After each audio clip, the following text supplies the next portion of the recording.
How to install SketchUp Pro. Hi guys, welcome back to the new video. In this video I'm going to show you how you can do it easily. So the steps are very easy and simple, so now let's get started. First of all, you have to go on your Google Chrome, and here you have to go on the sketchup.com. Here you have to click on the try before purchasing SketchUp help, and now once you are in, here is the its free trial. You have to download and install SketchUp Pro. You will find the installer free here.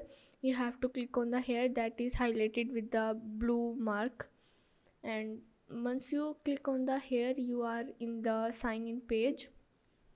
You have to add your username, or you can also sign in with the Google, Apple, or the Microsoft.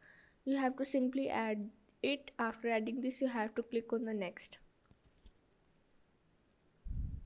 and after that you have to add your Google account if you log in with the Google, and you have to simply add it and wait for it to add. Once your account has been added, you have to accept the all the cookies and the terms and condition, and you are able to install SketchUp Pro. So yeah, this is how you can install SketchUp Pro.